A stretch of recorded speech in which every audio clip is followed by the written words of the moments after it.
नमस्कार दोस्तों, वी के क्लासेस में मैं मोहित चौरसिया आप सभी का हार्दिक स्वागत करता हूं। आइए, जैसे अभी तक हम जान रहे थे कि क्लास 10th के प्रकाश के परावर्तन एवं अपवर्तन पार्ट जो बायोलॉजी पब्लिकेशन के चैप्टर 1 में है, ठीक है, चैप्टर फिजिक्स के चैप्टर 1 में है, हम उसका न्यूमेरिकल सॉल्व कर रहे थे। तो उस न्यूमेरिकल इसका पार्ट 1 पिछले वीडियो में ज़्यादा जा चुका है और पार्ट 2 ये है। आइए उसके आगे चलते हैं क्वेश्चन नंबर 7 से। क्या कह रहा है क्वेश्चन नंबर 7 कि एक अवतल दर्पण की फोकस दूरी 5 सेंटीमीटर है। इसके सामने 10 सेंटीमीटर की दूरी पर रखी वस्तु का प्रतिबिंब कहाँ बनेगा? क्या वह वास्तविक होगा? तो आइए देखते हैं। हमने आपको पिछले वीडियो में बताया था, इस वीडियो में बताएंगे कि हम यहाँ पर जो आपको क्वेश्चंस देंगे, ठीक ना, क्वेश्चन को जब हम सॉल्व कराएंगे, अगर उसका किरण आरेख होता होगा तो उस क्वेश्चन में हम किरण आरेख भी बनवाएंगे। आइए पहले किरण आरेख के माध्यम से हम समझ लेते हैं कि वस्तु रखी कहाँ गई है, उसका अनुमानित मान क्या हो सकता है, उसके बाद हम सॉल्व करते हैं। जैसे कभी कभी बोर्ड एग्जाम में क्वेश्चन दिया जाता है कि न्यूमेरिकल भी सॉल्व करना है और उसके साथ साथ हमें किरण आरेख भी बनाना है। तो आइए देखते हैं। जैसे क्वेश्चन क्या दिया गया, एक अवतल दर्पण। तो ये भैया आपके सामने मैंने एक अवतल दर्पण बना लिया जिसको हम लोग कॉनकेव मिरर भी कहते हैं, ठीक है। अब क्वेश्चन में कह क्या रहा है, क्वेश्चन में कह रहा है कि एक अवतल दर्पण की फोकस दूरी 5 सेंटीमीटर, मतलब पोल से 5 सेंटीमीटर की डिस्टेंस पे आपका प्रिंसिपल फोकस है, ठीक है, जिसकी डिस्टेंस कितनी है भैया? 5 सेंटीमीटर, ठीक। तो जाहिर सी बात है, आप क्या समझे कि यहां से इसका जो सेंटर ऑफ कर्वेचर होगा, मतलब सी, वो आपको पता है कि F इज इक्वल टू होता है R/2। F is equal to क्या होता है? R/2। तो R इज इक्वल टू क्या हो जाएगा भैया? 2F। मतलब अगर F R की वैल्यू निकालना है तो जो F की वैल्यू उसका 2 टाइम्स कर देंगे। मतलब आपका जो सेंटर ऑफ कर्वेचर से पोल की डिस्टेंस होगी, जिसको हम रेडियस ऑफ कर्वेचर कहेंगे, तो 5 टू जा कितना हो जाएगा भैया? 10। मतलब 10 सेंटीमीटर की डिस्टेंस पर आपका क्या होगा? सेंटर ऑफ कर्वेचर, ठीक है। अब यहां से आप समझिएगा। अब इसमें क्या कहना है कि एक अवतल दर्पण की फोकस दूरी कितनी है भैया? 5 सेंटीमीटर। इसके सामने 10 सेंटीमीटर की दूरी पर रखी वस्तु कहाँ रखी गई है? 10 सेंटीमीटर की दूरी पर। अब यहाँ भैया आप समझते रहिए, 10 सेंटीमीटर की दूरी पर अगर वस्तु को रखा जाएगा, 10 सेंटीमीटर की दूरी पर वस्तु, अब यहाँ से बताओ 10 सेंटीमीटर कहाँ है? सेंटर ऑफ कर्वेचर पर, मतलब रेडियस, मतलब वक्रता केंद्र पर रखी गई है। और आप किरण आरेख बनाते समय क्या सीखे थे? किरण आरेख बनाते समय आपने सीखा है कि अगर वस्तु हमारी वक्रता केंद्र पर रहती है तो उसका प्रतिबिंब भी वक्रता केंद्र के ठीक नीचे बनता है, और वो भी क्या बनता है भैया? वास्तविक बनता है। वास्तविक के साथ साथ उल्टा बनता है। तो ये आपको देखिए आंसर तुरंत पता चल गया 10। अगर यही बहुविकल्पी प्रश्न आया तो आप चित्र के माध्यम से, अगर आपको किरण आरेख तैयार है, आप जब पढ़ाया जाता है क्लास में तो आप भी यही सोचते हो, अरे भैया 6 फिगर इसके हैं, 2 और उत्तल दर्पण के हैं। तो भैया यहाँ पर आप फिगर से घबराइए नहीं, वो आपको न्यूमेरिकल को सॉल्व करने में हेल्प करेंगे। तो यहाँ पे देखिए कितने 10 सेंटीमीटर की दूरी पर वस्तु रखा है और हमारा वक्रता त्रिज्या भी कितनी है? 10 सेंटीमीटर है। तो इसका मतलब क्या है कि जो किरण आरेख बनेगा, यहाँ से किरण आरेख अगर हम खींचें, पहला नियम लगाएं और उसके बाद दूसरा नियम, तीसरा वाला नियम लगा दें, तो यहाँ से जो आपका बनेगा, तो वो देखिए यहाँ पर हम स्केल के माध्यम से नहीं खींच रहे हैं, जो आपका प्रतिबिंब बनना होगा वो यहीं पे बनेगा, ठीक है। इस बात का थोड़ा ध्यान दीजिएगा।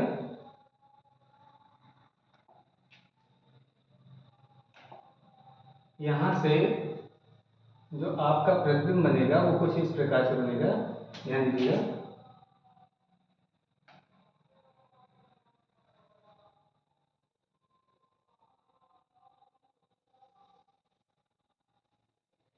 कुछ इस प्रकार से, ठीक है। तो यहाँ पर जो किरण आरेख खींचा गया उससे आपने क्या देखा कि जो हमारा प्रतिबिंब है वो ठीक वक्रता केंद्र के नीचे बन रहा है, और हमसे क्या प्रतिबिंब कहाँ बनेगा, प्रतिबिंब बनेगा दर्पण के ध्रुव से 10 सेंटीमीटर की दूरी पर, ठीक है।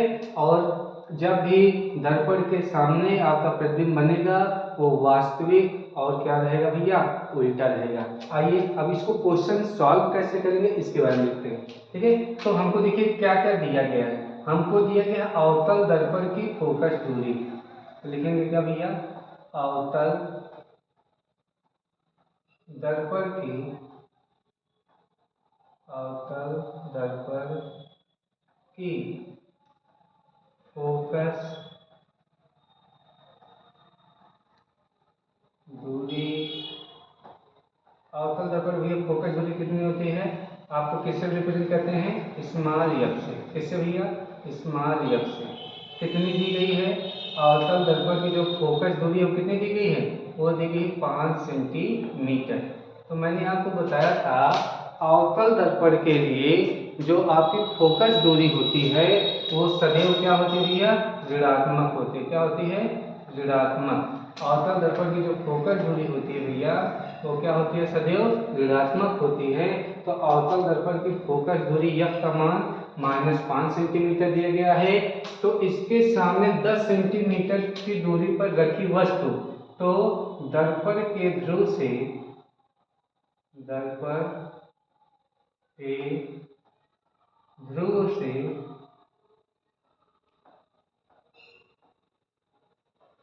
वस्तु की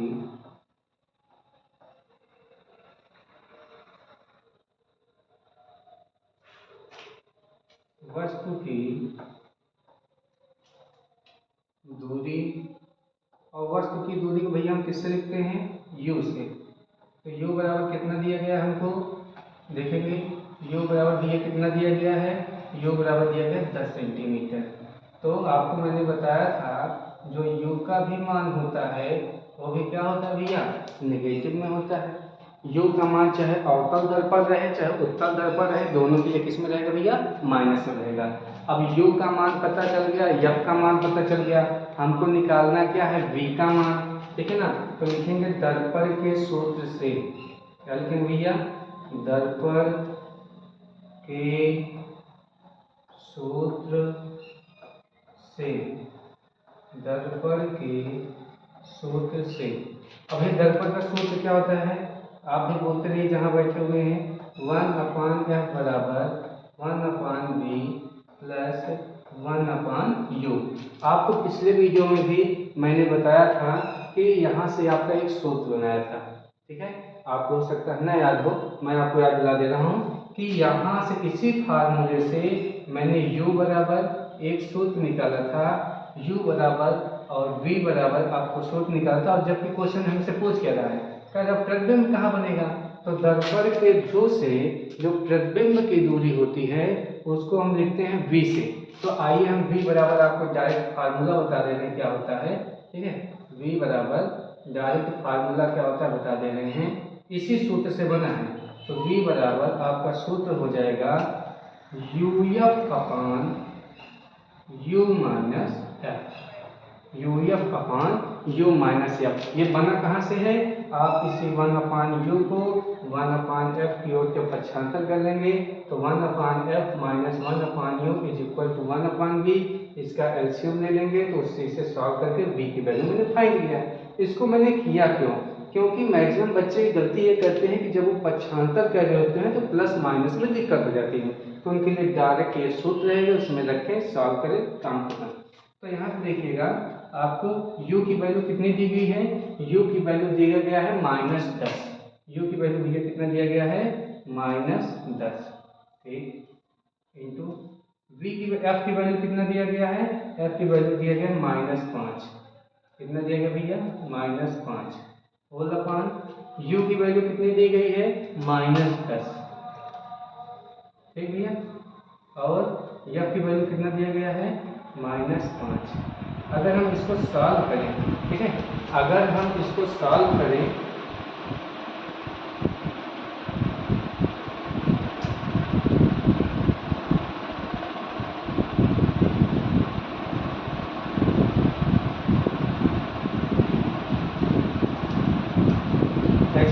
अगर हम इसको सॉल्व करेंगे तो देखिए मिलता क्या है हमारी वैल्यू, ठीक है।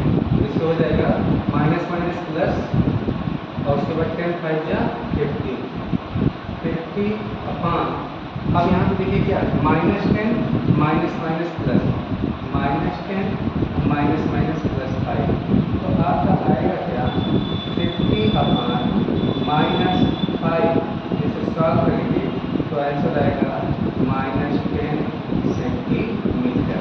और ध्यान दीजिए v का मान कितना आ गया है -10 सेंटीमीटर। अगर हमारे v का मान माइनस में आता है तो अवतल दर्पण के लिए हम तुरंत बता देंगे कि v का मान अगर माइनस आया है तो जो बनने वाला प्रतिबिंब होगा वो होगा वास्तविक एवं उल्टा। अगर यहीं पर v का मान प्लस में आया होता तो हमारा जो आंसर मतलब प्रकृति होती प्रतिबिंब की वो होता आभासी एवं सीधा। तो आप इसे नोट कर लीजिए। इस क्वेश्चन के माध्यम से आपने किरण आरेख भी बनाना सीख लिया और उसके साथ साथ न्यूमेरिकल कैसे सॉल्व करेंगे इसे सीख लिया। आइए हम चलते हैं अपने नेक्स्ट क्वेश्चन पे। नेक्स्ट क्वेश्चन पे हम चलते हैं। नेक्स्ट क्वेश्चन आपके सामने है। इस क्वेश्चन में देखते हैं क्या दिया गया है। कह रहा है अवतल दर्पण की फोकस दूरी 15 सेंटीमीटर है। दर्पण से 30 सेंटीमीटर दूरी पर रखी 2 सेंटीमीटर लंबी वस्तु के प्रतिबिंब की स्थिति, आकार व प्रकृति ज्ञात कीजिए। ध्यान दीजिए, सबसे पहले हमने फिर से आपको बताया कि हम पहले किरण आरेख बनाएंगे ताकि मुझको ये पता चल जाए या आपको भी ये पता चले कि मेरा आंसर कहाँ तक आ सकता है। उसके बाद में हम कैसे क्वेश्चन सॉल्व करेंगे ये भी जान जाएंगे। ठीक है, आइए देखते हैं। पहले क्वेश्चन को फोकस करते हैं। क्वेश्चन में क्या कह रहा है, आइए। क्वेश्चन में कह रहा है कि एक अवतल दर्पण की जो फोकस दूरी है, फोकस दूरी ये कितना कह रहा है 15 सेंटीमीटर। तो क्या लिखेंगे, पहले किरण आरेख कैसे बना लें। ये रहा आपके सामने आपका अवतल दर्पण,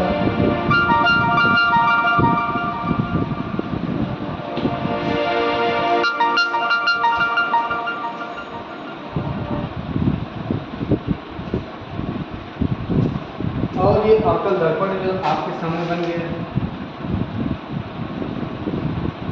इस अवतल दर्पण के बाद आपको पता है कि इससे मुंह खींच जाएगी और एक बिंदु होगा जो दर्पण का मुख्य बिंदु उसको बोलते हैं ध्रुव।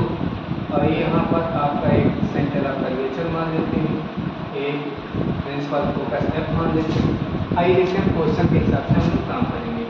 क्वेश्चन में कह रहा है कि अवतल दर्पण की फोकस दूरी 15 सेंटीमीटर, मतलब यहाँ पे जो दूरी दी गई है फोकस दूरी से वो कितना दिया गया है 15 सेंटीमीटर। कितना दिया भैया 15 सेंटीमीटर। तो आप खुद ही जानते कि इसकी दुगनी दूरी होगी सी। ठीक है, तो जो आपकी वक्रता त्रिज्या हो जाएगी वो ऑटोमेटिक जस्ट डबल, तो कितना हो जाएगा भैया 30 सेंटीमीटर। अब क्वेश्चन में क्या कह रहा है, दर्पण से 30 सेंटीमीटर दूरी पर रखी है वस्तु। अब ध्यान दीजिए, क्वेश्चन वस्तु कहाँ लगे, अभी ठीक पहले वाले क्वेश्चन में भी एक कंडीशन उठा कि 5 सेंटीमीटर फोकस दूरी जस्ट दोगुना 10 सेंटीमीटर वक्रता त्रिज्या मैंने बताया। वैसे ही सेम क्वेश्चन कि 30 सेंटीमीटर दूरी पे फोकस दूरी कितना 15, तो मतलब फिर से जो आपकी वस्तु है वो वस्तु कहाँ पर आके रखती है, वस्तु रखती है इसी वक्रता केंद्र पर। तो जाहिर सी बात है इसका फिर से प्रतिबिंब कहाँ बनेगा, एक वक्रता केंद्र के नीचे किरण आरेख फिर से कि मुख्य अक्ष के समांतर आने वाली प्रकाश किरण मुख्य फोकस से जाने पश्चात कहाँ से होकर जाती है, मुख्य फोकस होकर जाती है पहला। और तीसरा नियम क्या था कि मुख्य फोकस से होकर जाने वाली प्रकाश किरण परावर्तन पश्चात मुख्य अक्ष के समांतर हो जाती है। फिर से देखिए वही किरण आरेख बना, सेम टू सेम आंसर फिर से हमको डायरेक्ट पता चल गया कि हमारा जो v का मान आएगा वो 30 आएगा। चूँकि बाईं ओर बन रहा है तो -30 आएगा, ये हमको पता होना चाहिए। चलिए देखते हैं। अब इसको ये तो हो गया किरण आरेख। अब आइए इसमें क्वेश्चन कैसे सॉल्व करेंगे उसे देखते हैं। ठीक है, आइए क्वेश्चन सॉल्व कर लें। क्या दिया गया है, यहाँ से देखिए अवतल दर्पण की फोकस दूरी, फोकस दूरी किससे लिखते हैं f से। f का मान कितना भैया 15 सेंटीमीटर। और ये 15 सेंटीमीटर किसमें भैया, क्योंकि अवतल दर्पण है तो जाहिर सी बात माइनस में है।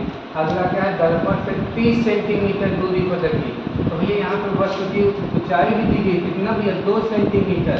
और आपको ये पता होना चाहिए क्या कि जब भी वक्रता केंद्र पर कोई भी प्रतिबिंब बनता है तो समान लंबाई का बनता है। तो मतलब 2 सेंटीमीटर अगर वस्तु की लंबाई है तो प्रतिबिंब की लंबाई भी कितनी होगी, 2 ही सेंटीमीटर होगी। तो यह का मान 15 सेंटीमीटर और u का मान कितना दे दिया, u का मान दे दिया -30 सेंटीमीटर।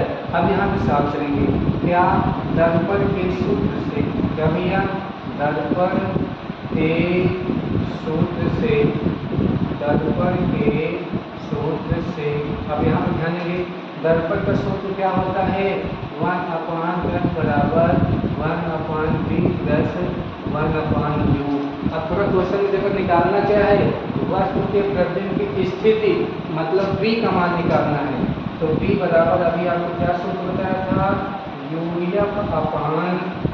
Minus f। ये फार्मूला कहाँ से मैंने बनाया, इसी से, किसके लिए, आपकी सुविधा के लिए। अब ध्यान दीजिए इसी को हमें सॉल्व करना है। अब ध्यान दीजिए क्या, अब यहाँ पर u का मान कितना दिया गया है, u का मान -30, ठीक है। चलो उसके बाद f का मान कितना दिया गया है, -15, वेरी गुड। आगे चलते हैं, u का मान कितना दिया गया है, -30, पूरे u का f का मान कितना दिया, सॉरी यहाँ पे मल्टीप्लाई भी करते हैं, यहाँ पे माइनस,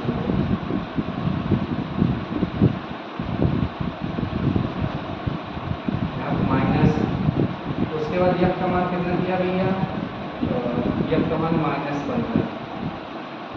अब देखिए सॉल्व करेंगे इसको सॉल्व करने में क्या मिल रहा है, माइनस माइनस प्लस हो जाएगा, इसलिए 30 गुणे 15 बटे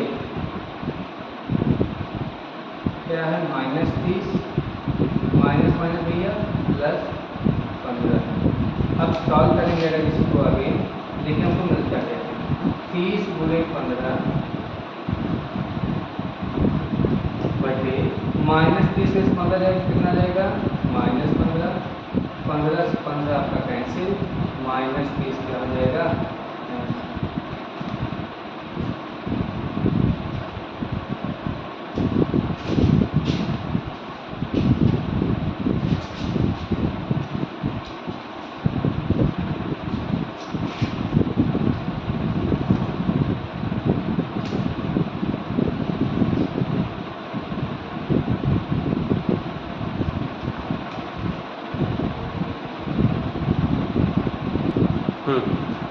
देखिए तो -15 से 15 देखें तो बचा यहाँ पे माइनस, आंसर कितना आ गया भैया, -30 सेंटीमीटर। अब ध्यान से समझिएगा, यही समझिए, अवतल दर्पण की फोकस दूरी 15 सेंटीमीटर, ये आपको समझ में आ गया। दर्पण से 30 सेंटीमीटर की दूरी पर आपकी वस्तु रखी गई थी, दर्पण के सूत्र मैंने लगाया, और ये सूत्र जो है आप बोलेंगे, इसका जो पक्षांतर करने का आपका हेडेक होता है ये खत्म हो जाएगा। और सॉल्व करने कितना के -30 सेंटीमीटर। तो मैंने फिर से बताया, अगर b का मान माइनस में आ रहा है तो जो आपका प्रतिबिंब बनेगा वो वास्तविक एवं उल्टा होगा। चलिए आगे चलते हैं। हाँ, इसमें कुछ और चीज़ें, आकार, आकार में देखिए, अगर जब भी कोई प्रतिबिंब कहाँ रहता है, वक्रता केंद्र पर, तो आकार क्या दिख रहा है आपका, आकार में लिख देंगे वस्तु के बराबर, मतलब 2 सेंटीमीटर। और क्या कहेगा आगे, प्रकृति। और जब भी v का मान किसमें भैया, v का मान जब भी आएगा नेगेटिव तो तुरंत प्रकृति बताएंगे वास्तविक एवं उल्टा, ठीक है ना। चलिए आगे चलते हैं नेक्स्ट क्वेश्चन नहीं देखते हैं क्या होता है। नेक्स्ट क्वेश्चन कह रहा है कि एक अवतल दर्पण से 10 सेंटीमीटर की दूरी पर वस्तु स्थित है, ठीक है।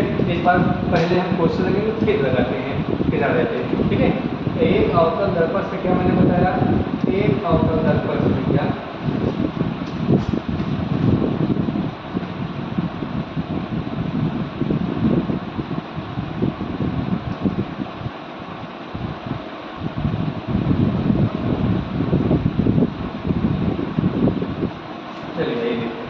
कह रहा है क्या कि एक अवतल दर्पण से 10 सेंटीमीटर की दूरी पर वस्तु स्थित क्या है, वस्तु हमारी स्थित है। तो मतलब u बराबर कितना भैया, u बराबर आपका दे दिया -10 सेंटीमीटर, u बराबर कितना दे दिया भैया, -10 सेंटीमीटर। अब उसके बाद क्या कह रहा है, उसके बाद कह रहा है कि यदि दर्पण से आभासी प्रतिबिंब बन रहा है, ध्यान देना, अभी अभी हमने बताया था अगर आभासी प्रतिबिंब बनेगा तो v का मान क्या हो जाएगा भैया, v का मान आप रखेंगे पॉजिटिव में, तो v का मान कितना भैया 20 सेंटीमीटर, कितना भैया 20 सेंटीमीटर। अभी भी मैंने बताया अगर v का मान माइनस आया है तो हमारा जो बनने वाला प्रतिबिंब होगा वो वास्तविक होगा, और v का मान प्लस आ जाएगा तो बनने वाला प्रतिबिंब क्या हो जाएगा हमारा आभासी हो जाएगा। हमको निकालना क्या है, दर्पण की वक्रता त्रिज्या r निकालना है, और r निकालने के लिए हमको पहले क्या चाहिए, f चाहिए, क्योंकि r बराबर क्या होता है भैया, तो f होता है। आइए सॉल्व करते हैं, कैसे सॉल्व करेंगे देखिए, हमको पता है दर्पण के सूत्र से क्या लिखेंगे, दर्पण के सूत्र से, दर्पण के सूत्र से। अब दर्पण के सूत्र क्या है भैया, हमको पता है 1/f बराबर 1/v प्लस 1/u। अब ध्यान दीजिए, इससे आप ये फार्मूला बना सकते हैं, यह बराबर क्या uv अपान u प्लस v। आप एक सूत्र लगा सकते हैं, पक्षांतर वाला टेंशन खत्म आपका।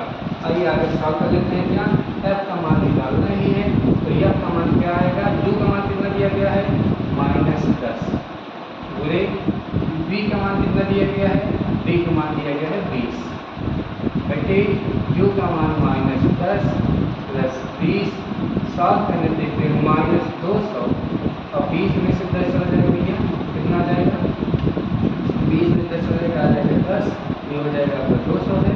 अब 1 में से 2 कैंसिल, आपके f का मान कितना आ जाएगा, f का मान आ जाएगा -20 सेंटीमीटर। अब f का मान हमको पता चल गया। अब f का मान माइनस में आया, जिससे हम क्या जानेंगे कि अवतल दर्पण की फोकस, अगर प्लस में आता तो कहीं गलत हो जाता हमारा। क्यों गलत हो जाता, क्योंकि अवतल दर्पण की फोकस दूरी माइनस में होती है और उत्तल दर्पण की फोकस दूरी प्लस में होती है। हमको क्वेश्चन में क्या निकालना है, पहले कह रहा है वक्रता त्रिज्या, वक्रता त्रिज्या का सूत्र क्या होता है, r बराबर 2f, तो r बराबर 2f होता है, तो 2 गुणे -20 मतलब कितना जाएगा -40 सेंटीमीटर। तो इस प्रकार से हम इस क्वेश्चन को भी क्या कर लिए भैया, सॉल्व कर लिए। आइए चलते हैं नेक्स्ट क्वेश्चन पर, क्वेश्चन नंबर आपका हो गया 9, क्वेश्चन नंबर 10 पे चलते हैं, और ये आज का हमारा लास्ट क्वेश्चन है। आइए देखते हैं क्या कह रहा है कि एक अवतल दर्पण की वक्रता त्रिज्या, क्वेश्चन को ये समझ कर जो दिया गया वक्रता त्रिज्या किसे लिखते हो, r से, r बराबर कितना होता है भैया 2f, और 2f बराबर कितना दे रहा है भैया 60 सेंटीमीटर, ठीक है ना, 60 सेंटीमीटर। और अवतल दर्पण की फोकस दूरी हो चाहे वक्रता त्रिज्या हो, दोनों क्या होती है भैया, ऋणात्मक होती है। अगर हम f का मान निकालें यहाँ से तो -60/2 बराबर -30 सेंटीमीटर। तो यहाँ से आपके f का मान आ गया, f का मान कितना आ गया -30 सेंटीमीटर आ गया। अब यहाँ से और क्या हमको दे रहा है उसको आइए फाइंड करते हैं, ठीक है।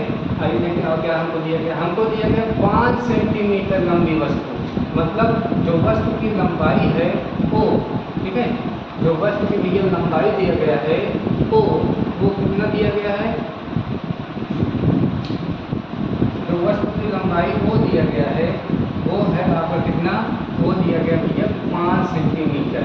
और वस्तु की लंबाई जो है चाहे अवतल दर्पण के लिए हो चाहे उत्तल दर्पण के लिए हो, आप भैया हमेशा धनात्मक रखेंगे, ठीक है, हमेशा क्या रखेंगे, धनात्मक रखेंगे।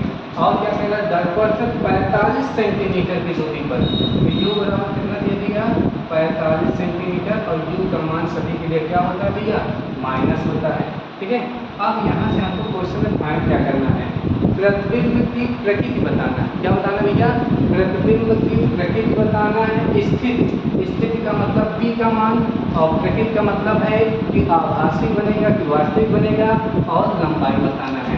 आइए चेक करते हैं। तो हमने आपको बता दिया, लिखेंगे क्या सबसे पहले, दर्पण के सूत्र से, दर्पण के सूत्र से, दर्पण के सूत्र से, ठीक है भैया, दर्पण के सूत्र, दर्पण का सूत्र हम लोग क्या जानते हैं, दर्पण का सूत्र हम लोग क्या जानते हैं भैया, दर्पण का सूत्र होता है 1/f बराबर 1/v plus 1/u।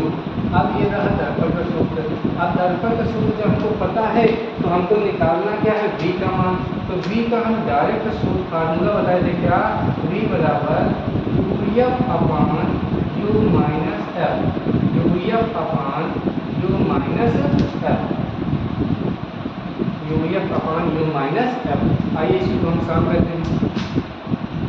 v equal u की वैल्यू कितनी दी गई है आपको, u की वैल्यू -45 मल्टीप्लाई का सिंबल, f की वैल्यू कितना दिया गया है -30 अपॉन u माइनस f, मतलब -45 माइनस ब्रैकेट में -30। ठीक है, अब इसे सॉल्व करेंगे तो माइनस माइनस प्लस, ठीक है अभी तो लिखे रहेंगे -45 पूरे -30। अब यहाँ पे -45 माइनस माइनस क्या हो जाएगा प्लस, ये हो जाएगा प्लस में हो जाएगा 5। ठीक है, अब इसको अगर हम सॉल्व करें तो -45 पूरे -30 बटे -45 में 30 घटा दोगे तो कितना आ जाएगा, ये -15 आ जाएगा। ठीक है, अब यहाँ पे जब -15 आ जाएगा तो माइनस से माइनस कैंसिल हो गया, 15 में कितना आ जाएगा, 45 आ जाएगा और 100 में कितना आ रहा है -90 सेंटीमीटर। अब यहाँ पर जो v का मान आ रहा है वो माइनस में आ रहा है। आपको क्या पता है कि अगर v का मान माइनस आया, ठीक है, तो भैया हमारे जो प्रतिबिंब की जो प्रकृति होगी वो प्रकृति क्या हो जाएगी, मैं लिखा दे रहा, तो आप लिखेंगे कि चूंकि v का मान माइनस में है अतः प्रतिबिंब की जो प्रकृति होगी वो क्या होगी, वास्तविक होगी एवं उल्टा बनेगा। ठीक है, अब आता है क्या, लंबाई। लंबाई ज्ञात करने के लिए यहाँ सूत्र होता है एक m बराबर -v/u equal to I/O। I क्या है प्रतिबिंब की लंबाई, O क्या है वस्तु की लंबाई, v क्या है दूरी आपके प्रतिबिंब की स्थिति, u क्या है आपका वस्तु की स्थिति। ठीक है ना, अब यहाँ पे वैल्यू रखो माइनस, v का मान कितना -90, माइनस माइनस +90, u का मान कितना है, u का मान दिए कितना दिया गया है, u का मान दिया गया -45, u का मान रखेंगे -45, I का मान निकालना है, O का मान मैंने बताया हमेशा पॉजिटिव 5 सेंटीमीटर। अब यहाँ से इसको अगर हम सॉल्व कर लें तो I इक्वल क्या आ जाएगा, I इक्वल आएगा 90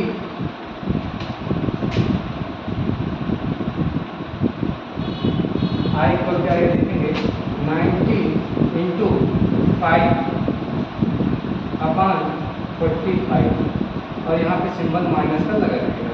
ठीक है, तो 45 है तो 5 9 जा 45 और 9 10 जा 90, मतलब जो I की वैल्यू आएगी भैया वो I की वैल्यू यहाँ ऊपर लिख दिया जा रहा है, ये यहाँ से I की वैल्यू आएगा। ठीक है, जो I की वैल्यू आएगा वो I की वैल्यू कितना आ जाएगा -10 सेंटीमीटर। ठीक है, तो I का मान जो बस प्रतिबिंब की लंबाई होगी वो 10 सेंटीमीटर आ गई। प्रतिबिंब की जो प्रकृति है वो कैसे हो गई, प्रतिबिंब की प्रकृति है आभासी